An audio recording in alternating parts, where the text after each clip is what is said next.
Oke, selamat pagi teman-teman. Pagi teman-teman. Teman-teman, sebelum kita memulai kebaktian hari ini, kita akan belajar 2 lagu. Lagu yang pertama, KJ 338, Marilah Marilah Hai Saudara, bait 1 dan 2 saja yang akan kita pelajari. Lalu lagu kedua, Tuhan Ini Tugas Kami.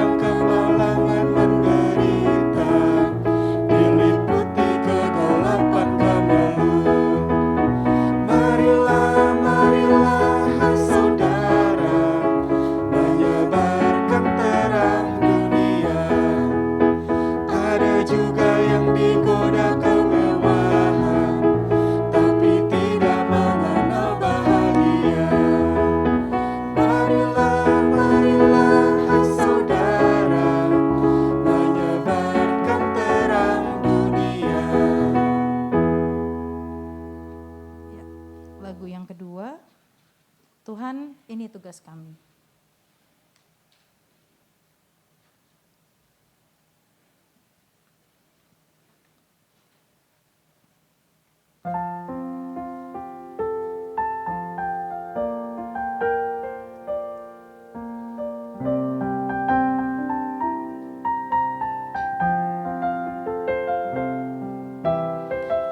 Berikan pada kami hati yang mengasihi jiwa-jiwa yang belum mengenal kasih Bapa.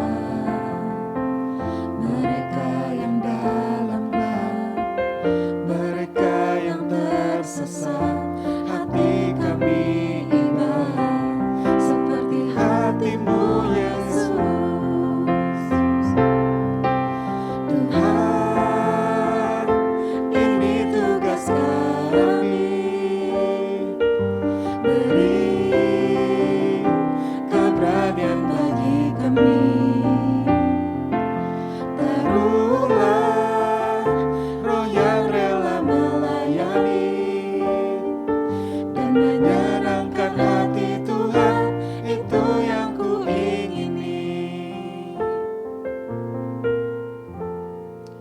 Oke, teman-teman, sebelum kita memulai kebaktian kita, mari kita menenangkan diri hadir bersama Tuhan pada saat ini dengan bersaat teduh.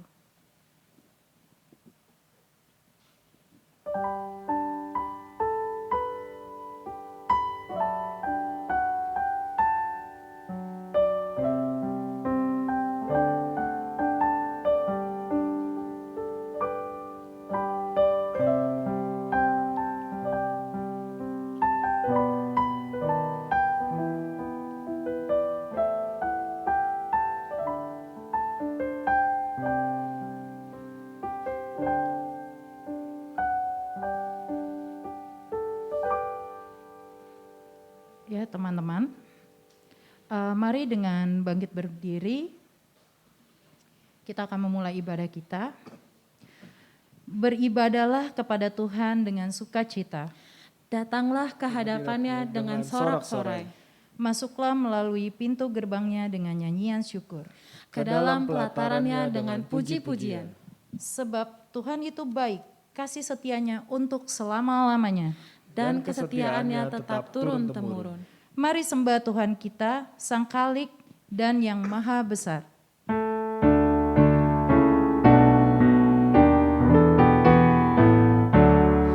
Mari sembah yang Maha Besar, nyanyian syukur dengan bergema, perisai umat-Nya yang Maha Esa, mulia namanya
Saudara-saudara, kebaktian kita terjadi karena pertolongan kita ialah di dalam nama Tuhan yang menjadikan langit dan bumi, yang kasih setianya kekal untuk selama-lamanya.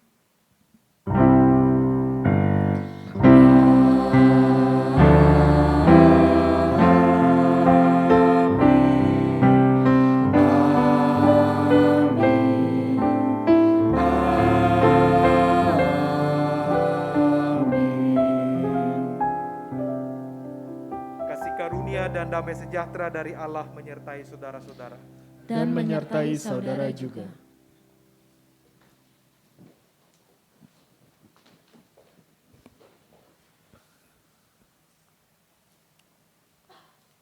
Oke, teman-teman, mari dengan bangkit berdiri.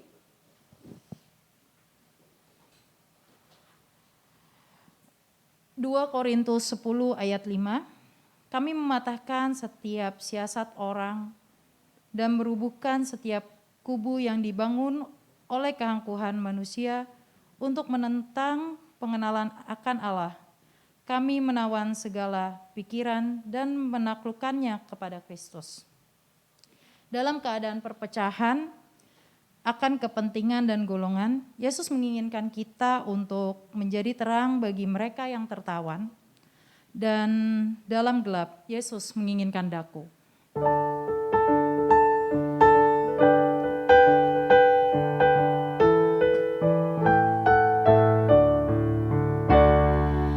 Yesus menginginkan daku bersinar baginya, dimanapun ku berada, ku mengenalkannya. Bersinar, bersinar, itulah kehendak Yesus.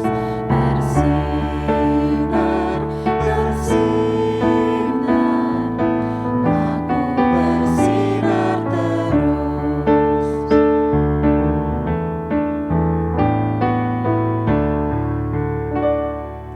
Yesus menginginkan daku menolong orang lain, manis dan sopan selalu ketika ku bermain.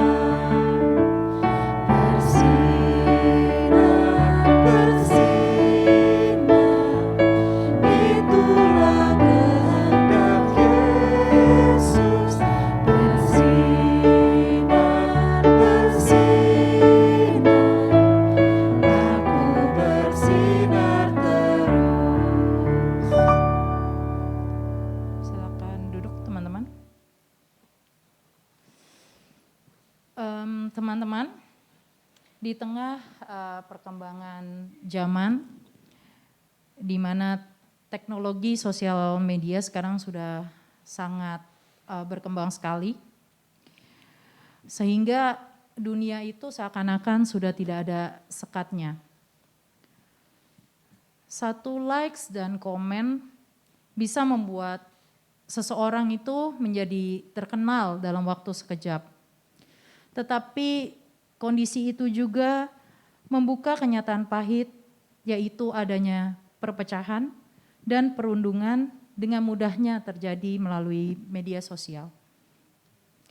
Tanpa sadar, kita melukai diri maupun orang lain dengan tembok eksklusif maupun perpisahan yang terjadi sekarang ini. Apakah kita pernah menjadi orang yang berada dalam situasi ini, atau di luar, atau bahkan yang membuatnya? Mari kita membuka hati kita, berani melihat luka diri ataupun luka orang lain dalam dekapan Tuhan yang Maha Kasih, dan pengampun tercurah darah Tuhanku.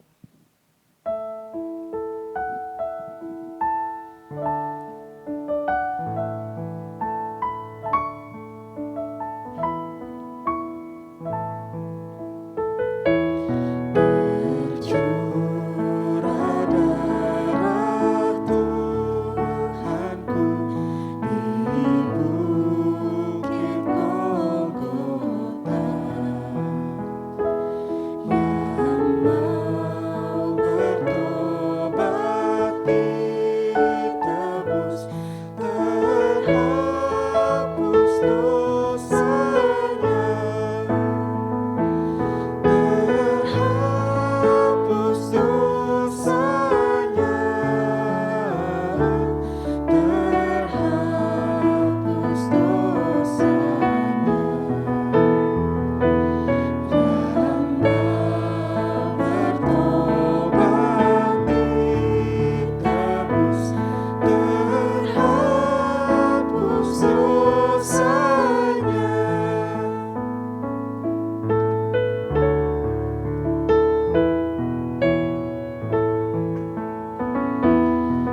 dipersilakan untuk berdoa secara pribadi.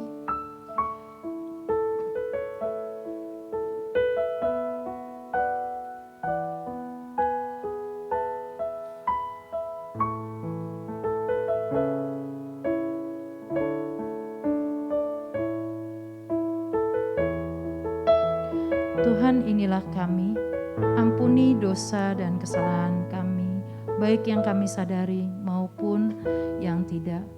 Amin. Ya anak domba, darahmu tak hilang kuasanya.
Berita anugerah diambil dari Yoel 2 ayat 12 sampai 13. Tetapi sekarang juga demikianlah firman Tuhan. Berbaliklah kepadaku dengan segenap hatimu, dengan berpuasa, dengan menangis, dan dengan mengadu. Koyakanlah hatimu dan jangan pakaianmu. Berbaliklah kepada Tuhan Allahmu, sebab Ia pengasih dan penyayang, sabar dan berlimpah kasih setia, dan Ia menyesal karena penghukumannya. Demikianlah berita anugerah dari Tuhan. Syukur kepada Allah. Damai Kristus besertamu. Dan besertamu juga. Berbahagialah bagi kita yang menerima pengampunan dari Kristus yang mengajak kita menyebarkan kasih Allah kepada dunia. Ya teman-teman, boleh sambil memberikan salam damai ke teman-temannya. Marilah, marilah, hai saudara, menyebarkan terang dunia. Banyak orang kemalangan menderita, diliputi kegelapan kemalu. Marilah, marilah, hai saudara, menyebarkan terang dunia. Ada juga yang digoda kemewahan, tapi tidak mengenal bahagia. Marilah, marilah, hai saudara, menyebarkan terang dunia. Tak terbilang yang sengsara dalam hati, kekurangan cinta kasih yang benar. Marilah, marilah, hai saudara, menyebarkan terang dunia. Tuhan Allah mengasihi dunia ini, Yesus Kristus menerangi yang gelap. Marilah, marilah, hai saudara, menyebarkan terang dunia.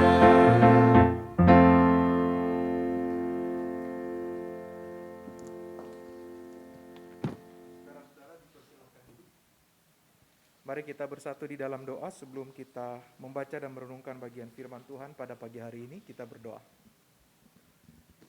Biarlah Roh-Mu yang kudus menerangi kami, dan biarlah kami boleh menundukkan diri kami di hadapan Tuhan dalam segala keberserahan, agar kerjasama kami dengan Roh Kudus memungkinkan kami bukan saja mengerti firman-Mu, tetapi juga punya tekad yang kuat sebagai pelaku-pelaku firman, supaya pada akhirnya kekristenan kami bukan dibatasi oleh ritual keagamaan dan kesalehan yang palsu, tapi dia menjadi sebuah wujud nyata bagaimana kami menghidupi nilai-nilai Kristiani dan kerajaan Allah itu di dalam hidup kami, supaya pada akhirnya kami berdampak pada kehidupan ini dalam cara-cara yang Tuhan kehendaki.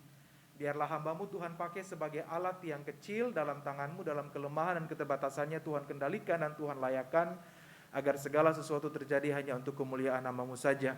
Dalam nama Yesus Kristus, firman yang hidup dan menghidupkan, kami sudah berdoa. Amin. Saudara yang dikasihi dan mengasihi Tuhan, bacaan kita pada hari ini ditentukan dari kitab Injil Lukas pasal 17. Injil Lukas pasal 17 kita akan baca ayat 11 sampai ayat yang ke-19. Injil Lukas pasal 17 ayat 11 sampai ayat yang ke-19. Saya bacakan bagi kita. Dalam perjalanannya ke Yerusalem, Yesus menyusur perbatasan Samaria dan Galilea. Ketika ia memasuki suatu desa, datanglah 10 orang kusta menemui dia. Mereka tinggal berdiri agak jauh dan berteriak, "Yesus, Guru, kasihanilah kami." Lalu ia memandang mereka dan berkata, "Pergilah, perlihatkanlah dirimu kepada imam-imam." Dan sementara mereka di tengah jalan, mereka menjadi tahir. Seorang dari mereka ketika melihat bahwa ia telah sembuh, kembali sambil memuliakan Allah dengan suara nyaring. Lalu tersungkur di depan kaki Yesus dan mengucap syukur kepadanya. Orang itu adalah seorang Samaria. Lalu Yesus berkata, "Bukankah ke-10 orang tadi semuanya telah menjadi tahir? Di manakah yang 9 orang itu? Tidak adakah di antara mereka yang kembali untuk memuliakan Allah selain daripada orang asing ini?" Lalu Yesus berkata kepada orang itu, "Berdirilah dan pergilah, imanmu telah menyelamatkan engkau." Begitulah pembacaan firman Tuhan. Berbahagialah setiap orang yang mendengarkan kebenaran firman dan dengan tekad yang kuat mau mewujud nyatakan kebenaran firman itu di dalam perjalanan hidup setiap hari. Haleluya. Haleluya. Haleluya.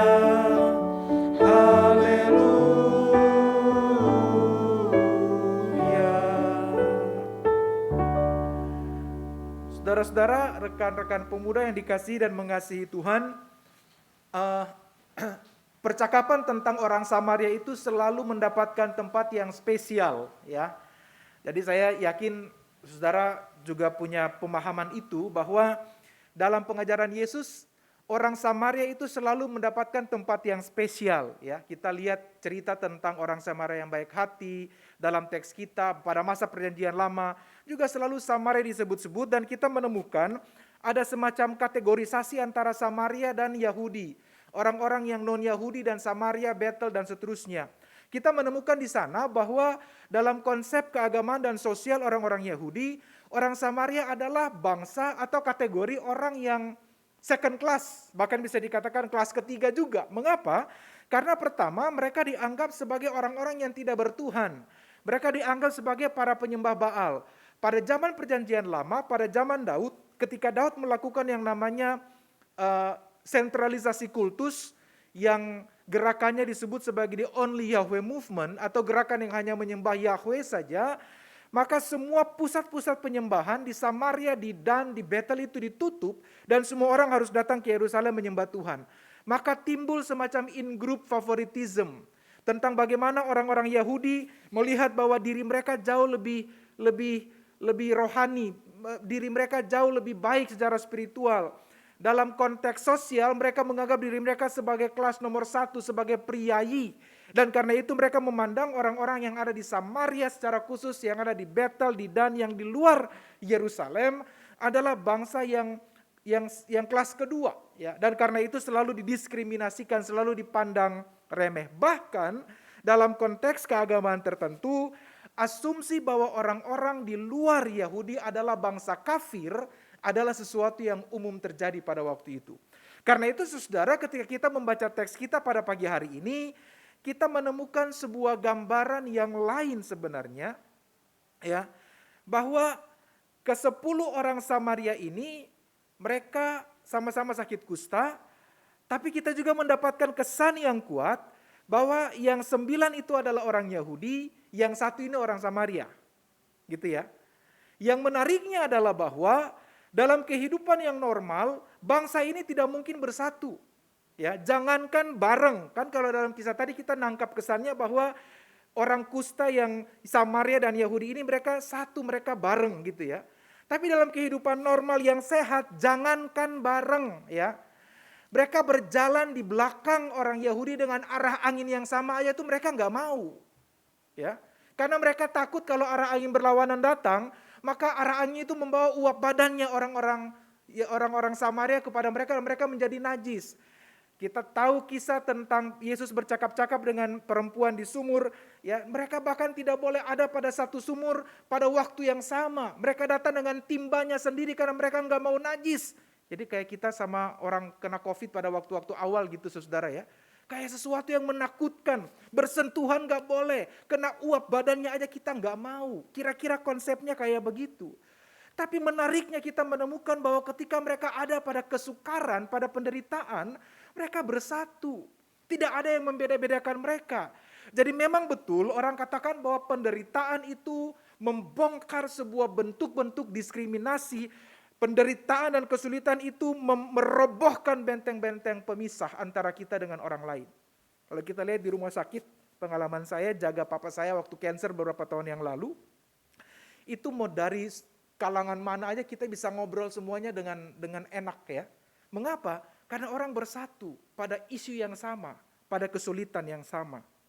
Nah tetapi saudara, ketika Lukas membicarakan teks kita dengan sebuah kata kunci bahwa Yesus ada di perbatasan, secara topografi Samaria dan Galilea itu dan Yerusalem itu tidak ada perbatasan dalam artian daerah antara gitu ya.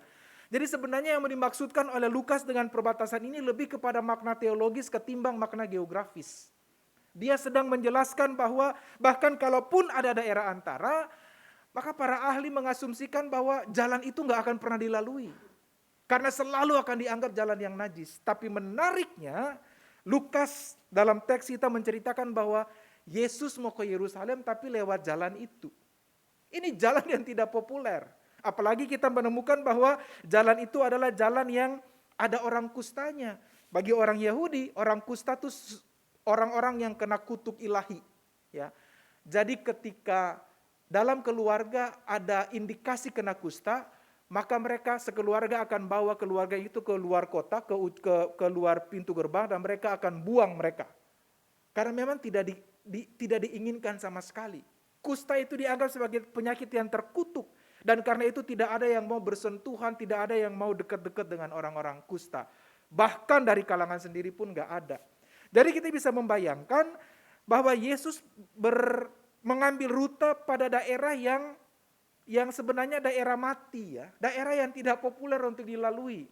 Orang sehat, orang Yahudi sehat nggak akan lewat daerah itu. Karena mereka tahu itu tempat-tempat terkutuk yang tidak pernah boleh dilewati. Tetapi ketika Lukas mengambil perspektif ini, bahwa Yesus melalui daerah perbatasan itu, dia sedang menunjukkan suatu maksud teologis.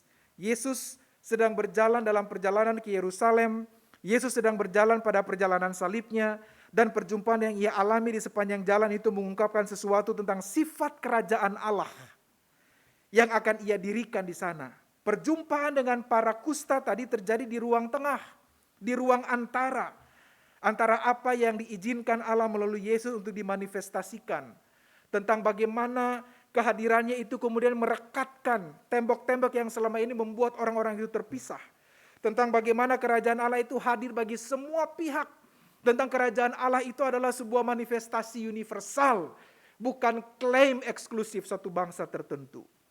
Yang kedua, saudara, kita perlu melihat juga bahwa banyak yang terjadi dalam adegan singkat ini, dia masuk dalam sebuah tipikal yang baik. Ya, banyak pola penyembuhan terjadi, ada permohonan yang diikuti oleh perintah yang sangat nyata, maupun tanggapan penyembahan dari seorang yang kembali tadi, memuji dan memuliakan Tuhan. Dan ini menjadi elemen-elemen yang dapat diandalkan dalam kisah penyembuhan. Dan ini menunjukkan bahwa hal ini terjadi secara umum. Orang kalau sembuh, pasti mereka akan berterima kasih kepada orang yang menyembuhkan. Dan karena itu Tuhan bertindak dalam dan melalui hal-hal yang biasa. Jadi part kedua yang kita lihat bahwa proses pemulihan yang terjadi itu adalah hal yang normal sebenarnya.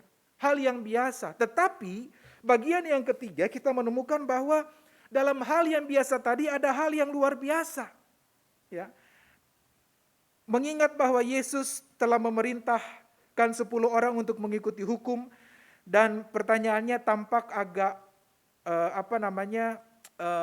kepo gitu ya. Di manakah yang 9 lainnya? Ya, mereka akan menunjuk, lalu kita menemukan jawaban di sana, dikatakan bahwa mereka akan menunjukkan diri kepada para imam sesuai dengan hukum seperti yang dikatakan. Lalu ada juga orang yang kembali adalah orang Samaria, menjadi pusat dari teks kita. Seperti yang Yesus gambarkan, dia adalah orang asing, orang yang biasanya tidak dilihat oleh orang Yahudi pada abad pertama. Di tengah-tengah hal yang biasa tadi, pada poin yang kedua, ternyata ada sesuatu yang berubah. Ada sesuatu yang luar biasa. Sebenarnya kalau 10 orang tadi nggak kembali juga nggak jadi persoalan. Karena memang bagi mereka yang paling penting adalah menampakkan diri kepada para imam, supaya mereka kembali mendapatkan konfirmasi tahir. Dan itu penting bagi mereka. Tapi menariknya saudara, teks kita menunjukkan yang satu ini kembali. Dan yang kembali adalah orang yang dianggap kelas 2 tadi. Orang yang dianggap penyembah berhala tadi. Orang yang dianggap tidak layak bagi keselamatan tadi. Justru dia yang kembali kepada Yesus. Mengapa? Karena bagi dia menampakkan diri kepada para imam dalam situasi sosial penting. Dia masih bisa melakukan itu. Tapi berjumpa dengan Yesus yang memberikan kesembuhan baginya adalah hal yang jauh lebih penting. Jadi bagi seorang Samaria, sekalipun mungkin konsep dan pemahamannya tentang kerajaan Allah atau tentang Mesias atau apapun sebutannya itu sesuatu yang mungkin sangat sempit sekali, tapi pengalaman pribadi dengan Tuhan, personal experience dengan Tuhan itu membuktikan kepadanya dan menunjukkan kepadanya bahwa yang paling penting adalah siapa yang menyembuhkan saya. Legalisasi masih bisa tetap dilakukan. Tapi ketika dia mau kembali kepada Yesus, dan dia mau menyatakan rasa syukurnya kepada Tuhan, dan dia memuliakan si penyembuh tadi, yakni Yesus, ini menunjukkan siapa yang menjadi prioritas dalam proses itu. Dan saudara, menariknya adalah bahwa teks kita menunjukkan bahwa si Samaria ini dan orang-orang yang sembuh tadi, di tengah jalan ketika Yesus suruh mereka pergi menampakkan diri kepada para imam, mereka melihat, ini kata yang penting ya, mereka melihat bahwa mereka telah sembuh, bahwa mereka telah pulih. Jadi saudara-saudara, ketika kita bicara dalam konteks melihat, maka ketika orang melihat Yesus, mengenali berkat-Nya, bersukacita di dalamnya, itu akan mengubah tindakan dan perilaku. Ya. Jadi memang ini konsepnya rada berbeda dengan berbahagialah mereka yang tidak melihat namun percaya ya. Karena ini kan tidak dalam konteks bahwa murid-murid ini tidak melihat Yesus, enggak. Tapi ini dalam konteks pengalaman pribadi yang terjadi tentang bagaimana Yesus menyentuh kehidupan mereka dan pergumulan yang sangat serius dalam hidup mereka. Dan ketika mereka melihat bahwa mereka telah pulih, cuma satu yang kembali kepada Yesus. Karena itu saudara, beriman yang diawali dengan pengalaman melihat, ya, pengalaman-pengalaman bersama dengan Tuhan itu harusnya menimbulkan sebuah perubahan perilaku.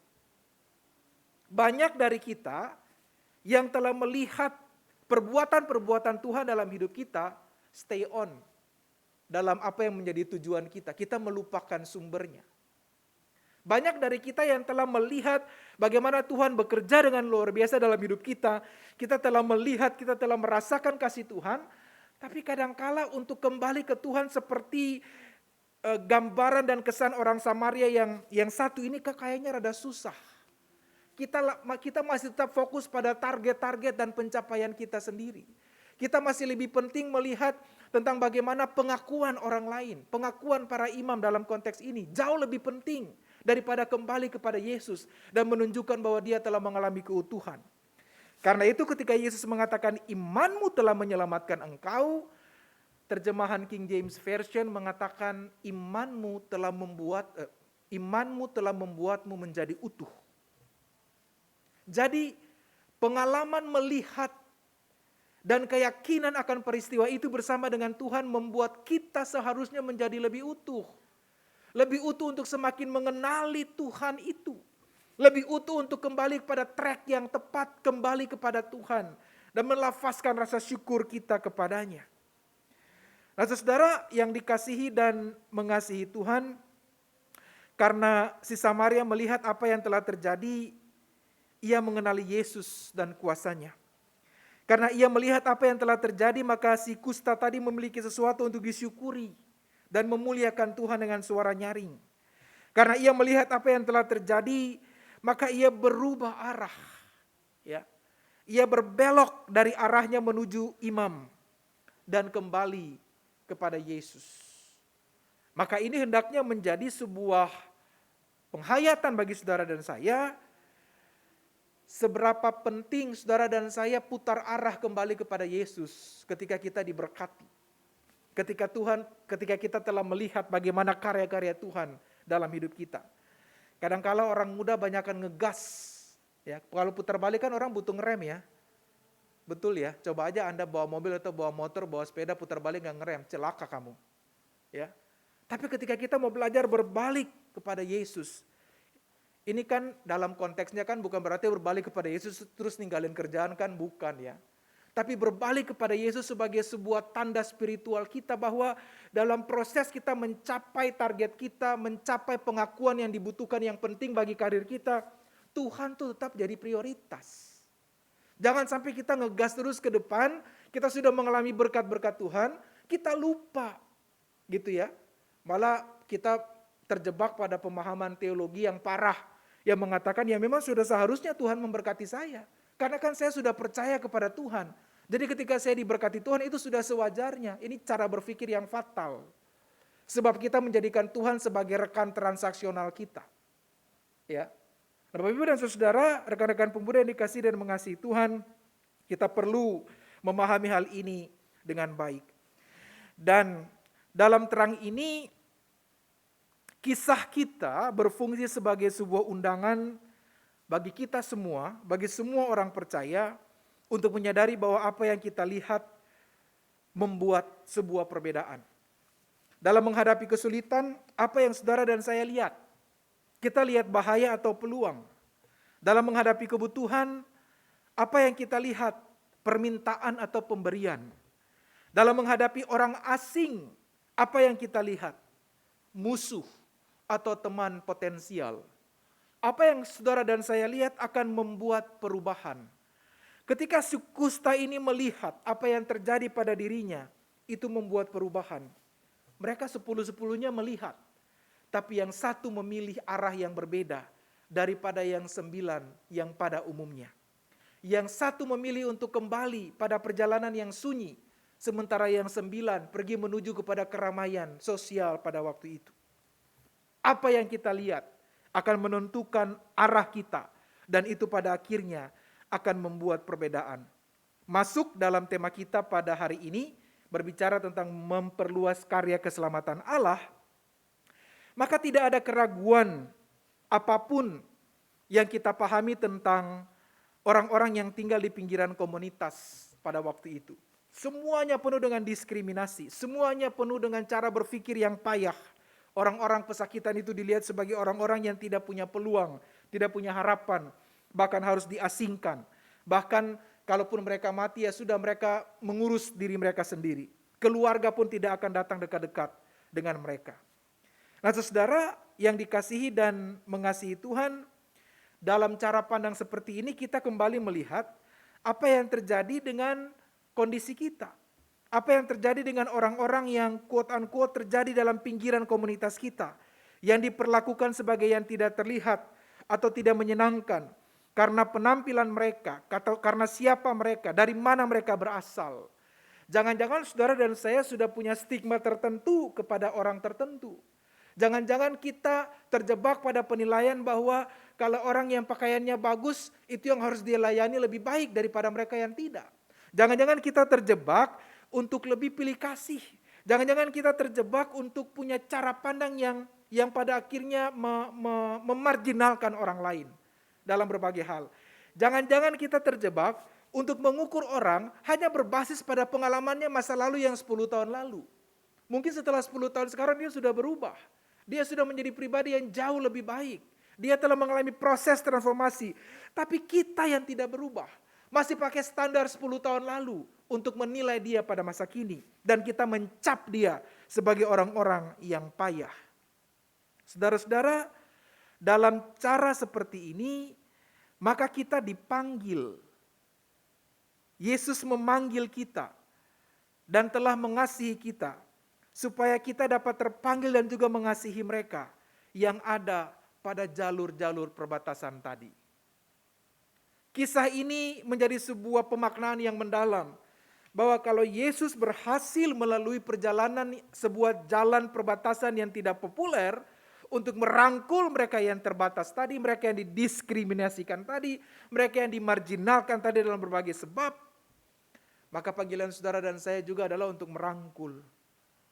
Bukan ikut-ikutan menambah daya untuk menolak. Saya punya satu pengalaman pribadi.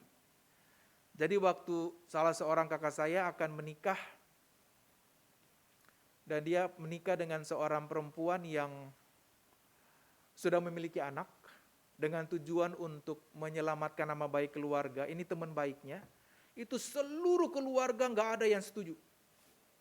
Ya, sampai itu hampir terjadi perpecahan dalam keluarga besarnya dia. Kata-kata kasar, sangat menakutkan. Tapi hebatnya nih kakak sepupu saya nih, ketika ada satu sepupu saya merit, dia bawa ini perempuan. Ya, itu heboh. Dan saudara tahu, itu sepupu-sepupu saya semua, nggak ada yang mau datang tegur sapa. Itu si perempuan di pojok. Saya kan terjebak ya. Artinya pada satu sisi saya nih bagian dari keluarga besar yang menolak, tapi suara hati saya tuh nggak bisa. Bukan karena saya pendeta loh ya, bukan. Karena bagi saya pengalaman kayak begitu tuh nggak enak banget. Bagaimana kalau kita ada pada sebuah situasi dan eksistensi kita tuh tidak diakui, ya kayak Jaya Langkung gitu ya. Ini Jaya Langkung masih diajak ngobrol kan? Walaupun datang tadi jemput, pulang tadi antar, tapi kan masih diajak ngobrol. Ini enggak sama sekali. Dan pada akhirnya saya udah nggak bisa karena memang saya nggak nyaman sama sekali. Lalu saya ajak ini si perempuan, sekarang saya ajak dia ngobrol gitu ya, lalu ajak makan dan segala macam. Jadi ngobrol. Paling tidak, sekali lagi bukan karena saya pendeta ya saudara, tapi karena memang saya merasa kalau saya ada di posisi dia, bagaimanapun dia, pasti sangat tidak menyenangkan. Dan oke lah, obrolan itu terjadi segala macam bla bla bla. Dan pada akhirnya ketika kakak sepupu saya sudah meninggal dan sakitnya luar biasa, justru ini perempuan yang berdiri untuk mendampingi kakak sepupu saya secara total. Ya. Luar biasa. Kalau saya bilang namanya mungkin saudara akan terkenal karena jadi seorang selebgram sekarang ya. Dia bisa dikatakan masuk dalam kategori selebgram. Tapi dia juga menjadi semacam influencer untuk hal-hal berbuat baik ya bagi kehidupan di bangsa ini. Jadi kira-kira itu yang saya mau bilang, bahwa jangan-jangan orang-orang yang termarginalkan itu bukan mereka yang jauh. Mereka ada di sekitar kita. Kita mengabaikan mereka karena ego kita dengan berbagai macam alasan, dan justru hal-hal inilah yang membuat kita terbatas untuk menghadirkan kerajaan Allah dalam kehidupan mereka. Karena itu kalau teks kita, tema kita adalah memperluas karya keselamatan, maka mari kita perluas dalam konteks kita dulu deh. Ya, kadang-kadang kita tuh terlalu ramah sama orang di luar, tapi tidak ramah dengan orang sendiri. Kadang-kadang kita sangat royal dengan orang di luar supaya dapat pengakuan, tapi buat orang sendiri itu kita terlalu pelit. Ya, oleh karena itu karya keselamatan Allah tuh harus dijajaki dalam lingkungan kita dulu, dalam inner circle kita dulu, dalam lingkungan terdekat kita dulu. Ketika itu telah dihidupi dan dibangun, baru kemudian kita bisa manifestasikan itu dengan jelas, dengan tepat, dengan tujuan yang benar, dimanapun Tuhan hadirkan saudara dan saya. Di pekerjaan kah, di sosialita kalian semua kah, dimanapun Tuhan hadirkan. Supaya pada akhirnya implementasi kerajaan Allah itu terjadi bukan karena kita mau membangun citra, Tapi implementasi kerajaan Allah itu terjadi karena memang itu substansi iman saya. Itu identitas iman saya. Jadi kalau saya melakukan itu, saya nggak pandang kepada siapa saya lakukan, dalam konteks apa saya lakukan. Tapi memang saya ingin melakukannya karena itu panggilan diri saya. Saya nggak butuh orang menilai citra dan seterusnya, enggak. Saya mau berbuat hal yang baik, saya mau merangkul mereka yang tersisihkan, saya mau ada dengan mereka yang bersama-sama dengan mereka yang sedang memperjuangkan keadilan dan kebenaran. Saya mau mendampingi mereka yang terluka karena memang itu panggilan saya, karena saya mengenal Tuhan telah lebih baik kepada saya. Ya. Jadi memperluas kerajaan Allah, karya keselamatan Allah itu dalam konsep yang tepat, Ibu Bapak dan Saudara. Lalu pada poin yang terakhir, kita juga mungkin mempertimbangkan bagian-bagian dari diri kita yang tersembunyi. Kita juga perlu mempertimbangkan area-area dalam diri kita di daerah-daerah perbatasan, di mana mungkin itu menjadi bagian yang paling tidak kita ingin orang lain lihat. Ya, Yesus yang tidak takut dengan perbatasan, tidak keberatan bertemu dengan kita di tempat-tempat perbatasan yang ada dalam diri kita. Mungkin dengan mengenali Yesus di tempat-tempat perbatasan dalam diri kita, kita menemukan di dalam diri kita yang terdalam suatu pencurahan yang baru dan cinta Tuhan yang memulihkan. Banyak kan dari kita yang punya hal-hal yang kita nggak mau orang lihat. Kita menutup rapat-rapat. Kita pakai topeng-topeng happiness trap di jejaring sosial kita. Karena kita mau orang lihat kita tampak bahagia, kehidupan kita tampak normal dan tampak luar biasa. Kita ingin supaya citra yang dibangun itu orang lihat kita sebagai pribadi yang oke, ya. Lalu kita menutup area-area terbatas kita. Kita nggak mau orang lihat kerapuhan kita, kegagalan kita, luka kita simpan rapat-rapat. Itu juga area-area perbatasan dalam diri kita. Yesus mau menjangkau itu semua. Maka persoalannya adalah apakah saudara dan saya menyediakan diri supaya Yesus juga ikut masuk pada area-area kita yang terbatas itu. Dalam salah satu fase perjalanan spiritual kita menemukan di sana bahwa ada perjalanan spiritual itu ibarat orang berjalan di tengah hutan belantara yang banyak binatang buasnya. Dan binatang buas itu menjadi penghalang-penghalang kita untuk bertumbuh secara utuh di dalam Tuhan. Nah, persoalannya adalah kadangkala kita dengan sengaja memelihara binatang buas tadi. Karena kita tidak siap untuk melepaskannya. Bahasa operasional saya adalah binatang buas itu dosa-dosa favorit yang kita simpen. Ya, yang kita jatuh berkali-kali dalam hal yang sama. Ada orang yang dosa favoritnya adalah seksualitas. Dia nggak akan terlalu gampang digoda oleh uang atau kekuasaan. Tapi kalau soal seksualitas jatuh berkali-kali. Ada orang yang dosa seksual, kalau seksualitas mah aman, dia teguh sekali. Kekuasaan nggak terlalu pengaruh. Tapi uang cilaka 12. Lagi doa syafaat nih, kalau duit orang jatuh dia buka mata duluan. Gitu ya. Gak perhitungkan saudara atau kerabat, semuanya diukur, semuanya pakai uang. Ya, ada orang yang bisa tahan uang, bisa tahan sama seksualitas, tapi nggak bisa tahan ngegibah. Ampun deh, ya. Kalau nggak ngegibah tuh kayaknya hidup nggak bahagia. Ngegibah tuh kayak bumbu yang kasih efek happiness yang luar biasa, gitu ya. Dan udah tahu ya cara ngukur orang. Saya pernah cerita kalau nggak salah, cara ngukur orang suka ngegibah tuh cara mengotentifikasinya gimana, tahu nggak? Jadi kalau ada orang bilang gini, Vel, lu udah tahu belum? Nah itu tanda-tanda pertama. Apalagi dengan ekspresi yang total ya, itu ciri pertama. Tapi mesti ada kan sekarang otentifikasi, verifikasi dua jalur ya. Jadi yang pertama tadi. Nah yang kedua nih untuk memastikan kalau ini tukang gibah, ratu gibah apa raja gibah yang benar, ada yang kedua. Tapi lu janji ya jangan ngomong ke siapa-siapa. Percaya deh itu pasti tukang gibah ya. Karena dia tidak hanya ngomong ke kamu, nanti ketemu Ica dia akan bilang lagi, Caca lu janji ya jangan. Nanti dia ngomong lagi, Udah ke 5 orang dia ngomong, saudara ya. Itu udah yakin otentifikasinya pasti berhasil. Itu si ratu dan raja gibah yang sesungguhnya. Jadi yang suka ngegibah hati-hati ya. 2 otentifikasi ini teman-teman yang ada di sini udah tahu gitu ya. Jadi tolong cari parafrase yang lain.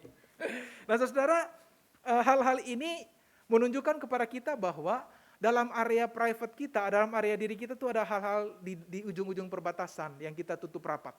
Yang mungkin kadang-kala dengan sengaja kita simpan atau kita sembunyikan. Tapi teks ini dalam pemahaman yang lebih mendalam, dia mau mengajak kita supaya menghadirkan Tuhan juga, membiarkan Tuhan hadir di area perbatasan tadi. Supaya apa? Supaya sama seperti para orang kusta tadi, kita juga mengalami pemulihan. Dan ketika kita dipulihkan dalam luka, dalam kekecewaan, dalam kepahitan, dalam kerapuhan, jangan lupa untuk kembali kepada Tuhan. Karena kita bisa pulih dan seterusnya, semuanya semata-mata karena Tuhan. Kiranya Tuhan menolong saudara dan saya, supaya karya keselamatan Allah itu juga terjadi di area-area perbatasan kita secara internal, dan juga terjadi dalam bagaimana cara kita membawa itu dalam kehidupan kita dengan orang lain. Tuhan menolong dan Tuhan memberkati kita. Mari kita berdoa sejenak. Tuhan, terima kasih untuk firman-Mu yang telah kami terima. Kami belajar dari orang kusta dan 1 orang Samaria yang dipulihkan dan dia kembali kepada Tuhan. Kiranya kami juga boleh hidup dalam spiritualitas yang demikian, terus-menerus kembali kepada Tuhan, dan tidak pernah melupakan bahwa semua yang kami alami adalah kasih dan karunia Tuhan. Selain itu biarlah kami juga boleh menjadi orang-orang yang membiarkan Tuhan masuk dalam area-area perbatasan yang selama ini kami sembunyikan atau kami marginalkan. Karena kami tidak ingin orang memahami atau mengetahuinya. Tapi biarlah dengan masuknya Tuhan pada area-area terbatas kami tadi, kami mengalami pemulihan, supaya karya keselamatan Allah itu juga boleh kami bawa dalam kehidupan orang lain. Firman Tuhan dimeteraikan dalam kami semua, dan Roh Kudus menolong kami menjadi pelaku-pelaku firman yang setia. Dalam nama Yesus Kristus kami berdoa. Amin.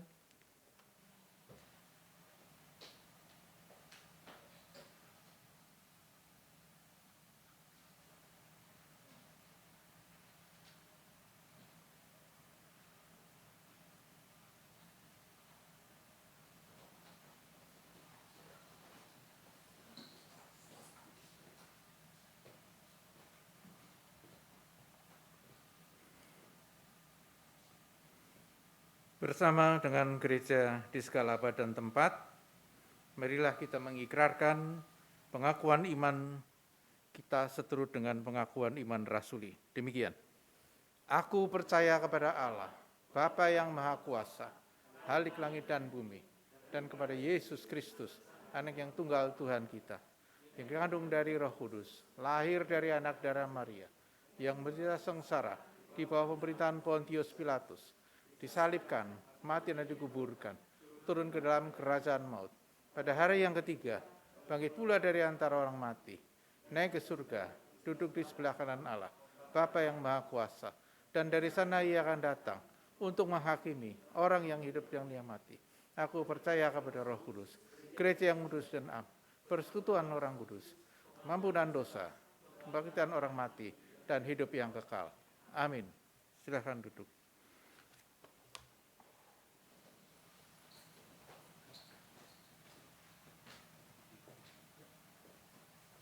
Saudara, mari kita bersatu di dalam doa syafaat.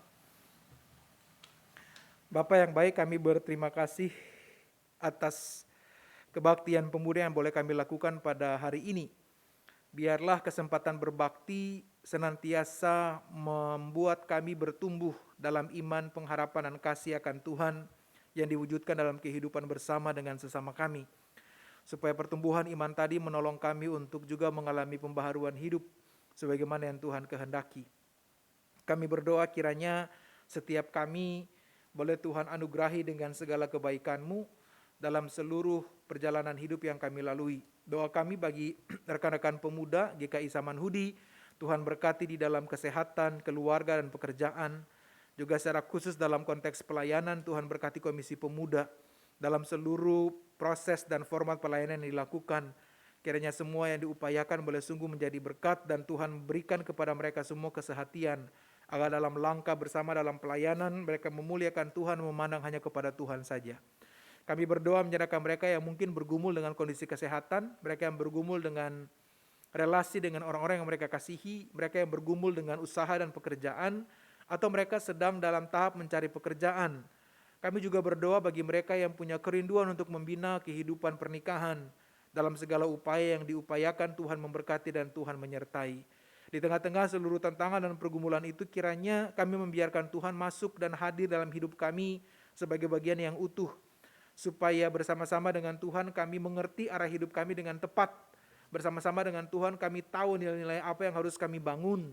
Dan bersama dengan Tuhan kami mengerti bahwa perjalanan iman itu kadangkala membawa kami pada pergumulan-pergumulan tertentu. Namun karena kami berjalan bersama dengan Tuhan, kami yakin sungguh bahwa perjalanan itu adalah perjalanan yang paling aman. Karena kami bersama-sama dengan Tuhan, Sang Gembala, yang tidak pernah meninggalkan kami dalam keadaan apapun. Karena itu bagi mereka yang mungkin saja mulai putus asa, mulai ada dalam keterpurukan, mulai terjebak pada jurang-jurang depresi, bagi mereka yang merasa seolah tidak lagi ada jalan keluar, kiranya Tuhan menghadirkan kuasa-Mu dalam cara dan kehendak-Mu, bahkan Tuhan dapat memakai kami semua sebagai alat dalam tangan-Mu untuk menyampaikan kasih-Mu dalam cara-cara yang relevan dalam konteks kami masing-masing, supaya bagi mereka yang ada pada sisi-sisi gelap kehidupan, mereka juga boleh mengalami cahaya pengharapan di dalam Tuhan. Kami berdoa menyerahkan gereja di mana-mana tempat dalam berbagai tantangan dan pergumulan hidup. Tuhan topan dan Tuhan berkati secara khusus gereja-gereja di Indonesia dalam upaya untuk terus membangun kehidupan persekutuan dalam berbagai tantangan yang dihadapi. Tuhan berkati seluruh para pemimpin gereja, dan kami berdoa menyerahkan GKI dan secara khusus gereja kami GKI Samanhudi. Tuhan juga kiranya memberkati jemaat Tuhan di tempat ini, agar kehadiran GKI Samanhudi boleh sungguh menjadi berkat dalam seluruh format pelayanan yang dilakukan.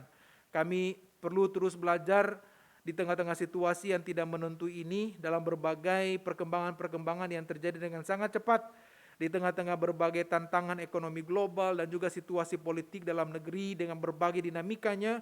Kiranya kehadiran gereja-Mu boleh menjadi bagian yang membuat kami semua mengerti dan memahami kehendak Tuhan, dan juga boleh berpartisipasi aktif dalam cara yang Tuhan kehendaki. Tuhan berkati majelis jemaat, Tuhan berkati semua mereka yang berdiri dalam pelayanan, agar kami semua boleh bertumbuh ke arah Kristus, memuji dan memuliakan Engkau. Kami berdoa menyerahkan bangsa kami Indonesia di tengah-tengah situasi perpolitikan yang mulai dinamis menjelang pemilu 2024 nanti. Tuhan kiranya menolong dan Tuhan memberkati agar suasana politik yang dibangun bukan politik identitas, tapi politik yang sungguh-sungguh membawa kebaikan bagi warga bangsa ini. Dan Tuhan berikan bagi kami kecerdasan dan kecermatan, supaya kami tidak terjebak dalam perdebatan-perdebatan yang menguras energi yang tidak perlu, baik dalam situasi real tapi juga dalam percakapan-percakapan di media sosial. Kami menjadi orang-orang yang lebih arif dan bijaksana menyikapi segala sesuatu. Kondisi ekonomi dunia yang bergejolak yang juga berdampak bagi bangsa ini, Tuhan berkati dan Tuhan topang pemerintah dalam segala upaya terbaik mereka, agar apa yang diupayakan juga dengan semua strategi ekonominya boleh membawa kebaikan bagi bangsa dan negara ini. Kami berdoa menyerahkan Presiden Joko Widodo dengan seluruh staf dan jajarannya, pemerintah pusat sampai ke daerah. Tuhan memberkati supaya kesehatian di antara setiap mereka untuk membawa kebaikan bagi bangsa ini dapat dilakukan dengan segala yang baik. Tuhan, kami bersyukur bagi saudara kami yang berulang tahun, bagi Debbie, Wirawan Wahyudi, Evan Karta, David Mesak, juga bagi Margareta Maria. Tuhan memberkati dan Tuhan sertai mereka semua. Juga bagi setiap mereka yang juga berulang tahun, tapi kami tidak menyebutkan nama mereka, Tuhan berkati dan Tuhan topang, agar usia bertambah membawa mereka semakin mengasihi Tuhan, dan hidup mereka semakin berdampak dalam cara-cara yang Tuhan kehendaki. Kami bersyukur bahwa kami telah ada di minggu baru, kami akan menjalaninya dalam berbagai pengalaman, peristiwa. Kami bawa semuanya di dalam tangan kasih-Mu dan kami berjalan bersama-sama dengan Tuhan. Kami percaya bahwa berjalan dengan Tuhan, kami akan selalu aman bagaimanapun perjalanan itu kami lalui.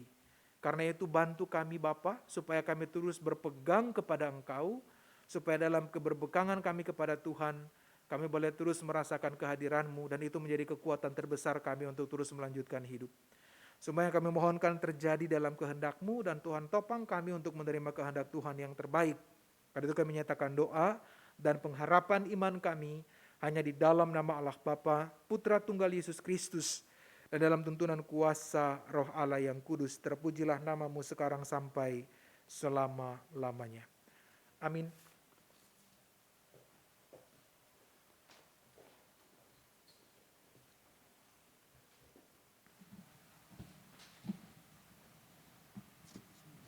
Marilah kita mengungkapkan rasa syukur kita dengan memberikan persembahan kepada Tuhan. Firman Tuhan yang mendasari persembahan kita pada pagi hari ini diambil dari 1 Tawarikh pasal 29 ayat yang ke-14. Sebab siapakah aku ini dan siapakah bangsaku sehingga kami mampu memberikan persembahan sukarela seperti ini? Sebab daripadamu lah segala-galanya dan dari tangan-Mu sendirilah persembahan yang kami berikan kepadamu. Umat, rekan pemuda dapat memberikan persembahan dengan cara memasukkan amplop ke kantong persembahan yang ada di depan atau dengan menggunakan QR code yang tersedia di layar dan ditempelkan di kursi di depan.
Mari kita berdoa.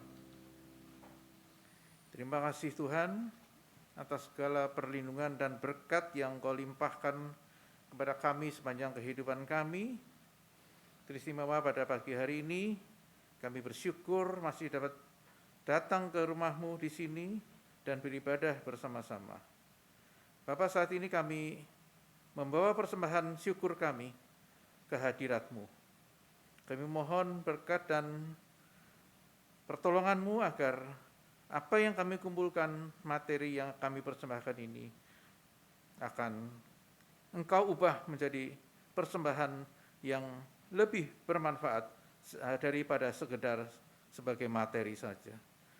Bapa, terima kasih atas segala apa yang telah Engkau berikan kepada kami pada firman Tuhan yang telah kami dengar dari hamba-Mu.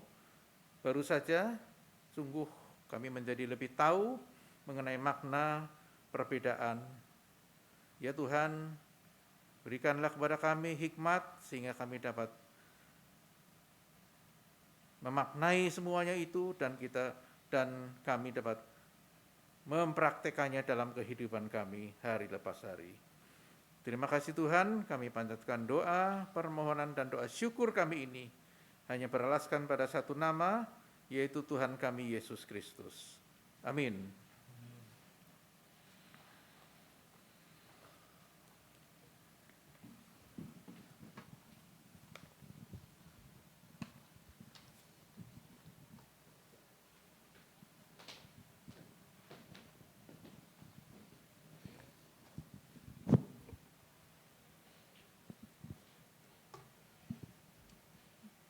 Oke, ya teman-teman, dari khotbah hari ini ada beberapa hal yang bisa saya tangkap dan pelajari. Pertama itu kita bisa belajar dari 10 orang kusta, di mana ada 9 orang Yahudi dan 1 orang Samaria. Orang Samaria itu selalu dianggap sebagai orang yang terpinggirkan atau orang yang tidak dianggap lah keberadaannya ya. Di situ di mana orang Yahudi juga tidak pernah bisa bersatu dengan orang Samaria, tapi melalui penderitaan itu semua dipakai untuk bisa bersatu. Dan di situ juga Tuhan mau kasih lihat kita, dia melewati jalan-jalan yang kadang menurut banyak orang itu najis, tapi Tuhan mau nunjukin kalau hal itu tidak benar gitu. Semua itu sama di hadapannya. Dan Yesus juga mau menyampaikan bahwa kerajaan Allah itu hadir untuk semua umat. Dan Yesus juga mau memanggil kita untuk mengasihi mereka yang terbatas atau yang biasa ditolak. Teman-teman, adalah tugas kita untuk mengasihi mereka yang tersesat dan mengenalkan kasih Bapa bagi seluruh umat sebagaimana yang telah kita rasakan selama ini.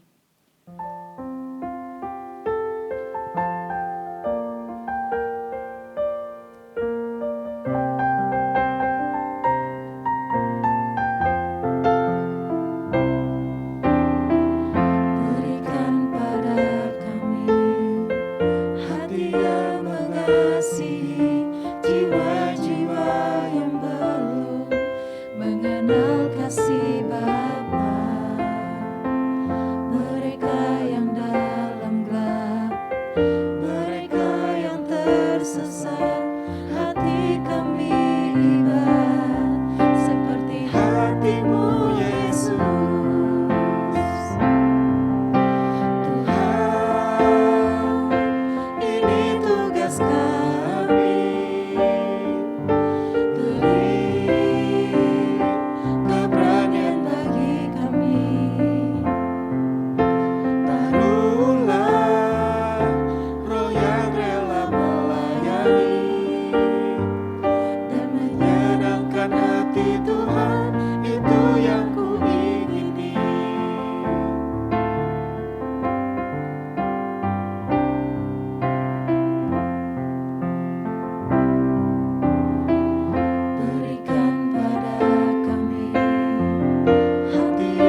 Saudara-saudara, arahkanlah hatimu pada Tuhan.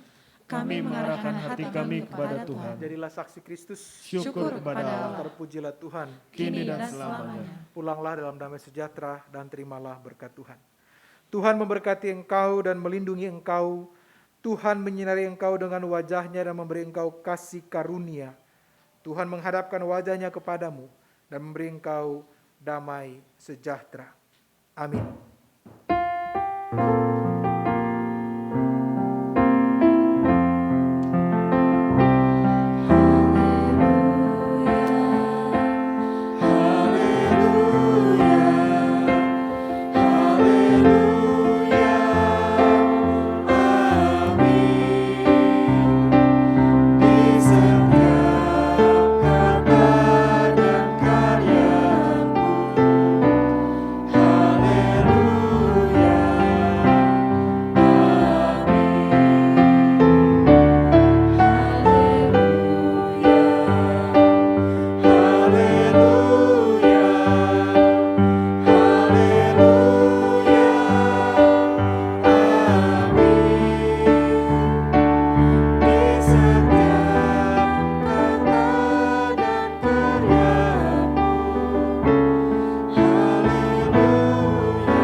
Ya, teman-teman, dipersilakan duduk dan bersaat teduh.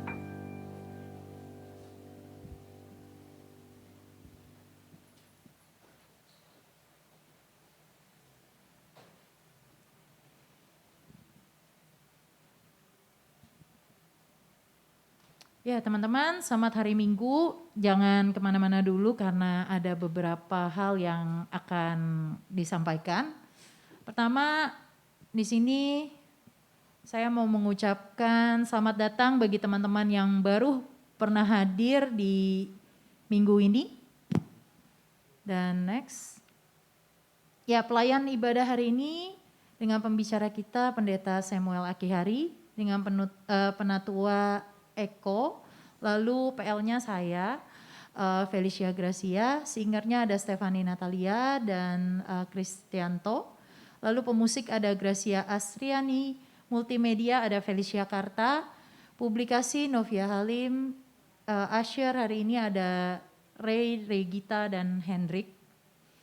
Oke, ini kebaktian kita di minggu depan teman-teman.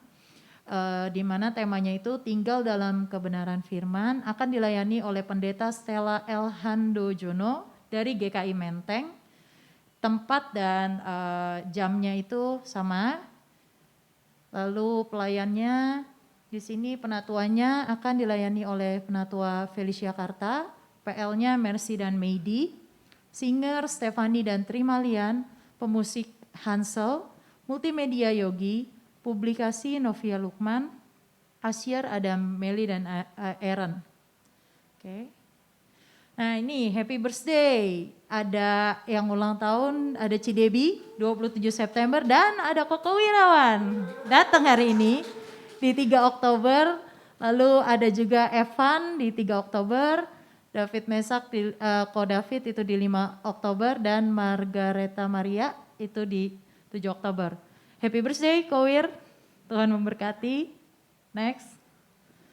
Ya ini teman-teman, ini kegiatan kita yang sama ini sudah berjalan.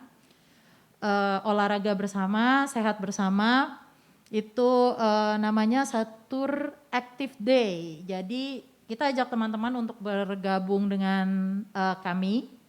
Kita bisa lari, bisa jogging, bersepeda bersama di setiap hari Sabtu jam 6.30.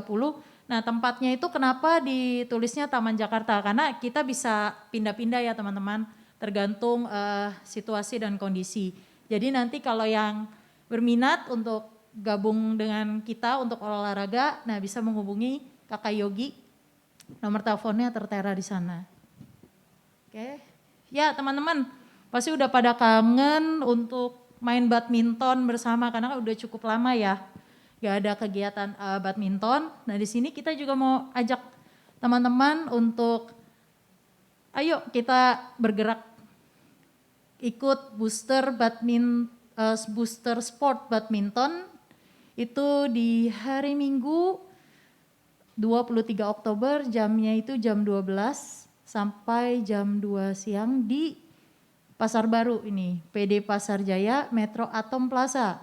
Itu di futsal dan bulu tangkis di lantai 8. Nah, untuk yang berminat bisa menghubungi Wahyu, ada kontaknya, bisa dicatat nanti nomor teleponnya. Oke, dan ini juga ada STB Youth GKI Samanhudi yang sama ini juga sudah berlangsung via Zoom. Linknya bisa dicatat di sana. Dan di Sabtu tanggal 22 Oktober ada STB Youth, judulnya itu Friendly and Courtesy. Pukul 10 sampai jam 12 akan dilayani oleh Pendeta Roni Nathanael dari GKI Gading Indah. Buat teman-teman yang mau bergabung, silakan bisa bergabung melalui Zoom. Oke, ini ada temu raya GKI. Enigma, kemana kita akan pergi? Sama ini sudah berjalan juga melalui daring Discord di 13 Oktober nanti dan juga melalui Zoom di 15 sama 16 Oktober 2022. Pendaftaran dapat dilakukan dengan mengisi form yang tertera alamatnya di layar, juga bisa menghubungi Francisco Ken, ada PIC-nya juga nomornya bisa dicatat ya teman-teman. Oke, happy Sunday teman-teman. Selamat hari Minggu, ditunggu untuk kedatangannya di minggu depan. Terima kasih.